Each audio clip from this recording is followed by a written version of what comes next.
ચૂંટણી જીતવા માટે નેતાઓ જેટલું કરે એટલું ઓછું. મતદારોને રીઝવવા પ્રચાર કરે, પછી ધાર્મિક સ્થળોનો સહારો લે અને માનતાઓ પણ રાખે. આવું જ કંઈ કોંગ્રેસના નેતા શૈલેષ પરમારે પણ કર્યું છે, જેનો વિડીયો સોશિયલ મીડિયા પર વાયરલ થઈ રહ્યો છે અને લોકોમાં અનેક તર્ક વિતર્કો સાથેની હાસ્યાસ્પદ ચર્ચાઓએ જન્મ લીધો છે. શૈલેષ પરમાર અમદાવાદના મોહસિન બાબાની મજાર પર જઈ દુઆ માંગતા જોવા મળ્યા હતા અને તેનો વિડીયો હાલ સોશિયલ મીડિયા પર વાયરલ થઈ રહ્યો છે.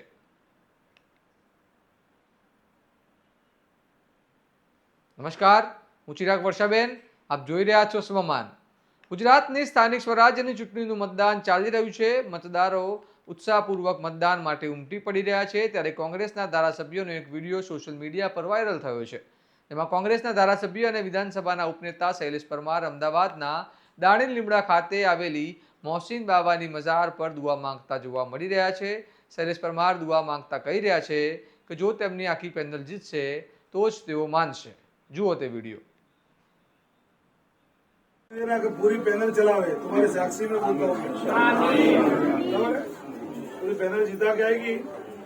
अगर पूरी पैनल जीत के आई तो तुम्हारी हम बोलते आएगी, हमारे हाथ से आएगी। पूरी पैनल आएगी तो तेरी मजार पे हम आएगी। अगर पैनल टूटी तो भी मजार पे आने हमारा दिल दुखेगा। इसके लिए पूरी पैनल आनी चाहिए।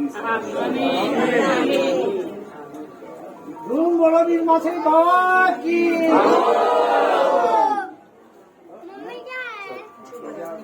पूरी पैनल चलाने का वादा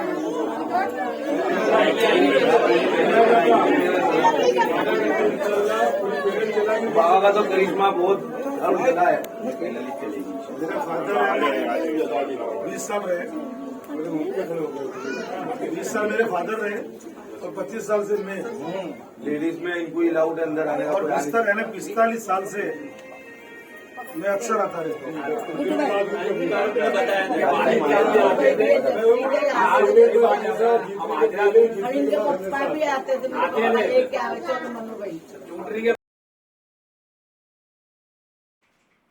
આ વિડીયો તમે જોયો. હવે તમે કમેન્ટ કરો કે તમે શું માનો છો. ચૂંટણીમાં ધાર્મિક સ્થળો પર જઈને દુઆ માંગવાથી પરિણામોમાં કોઈ અસર થતી હોય છે કે કેમ? અમને કમેન્ટમાં જરૂરથી જણાવો. અને આવા વિશ્લેષણાત્મક અહેવાલ માટે તમારા સ્વમાનને લાઇક, શેર અને સબસ્ક્રાઇબ કરવાનું ભૂલતા નહીં. નમસ્કાર.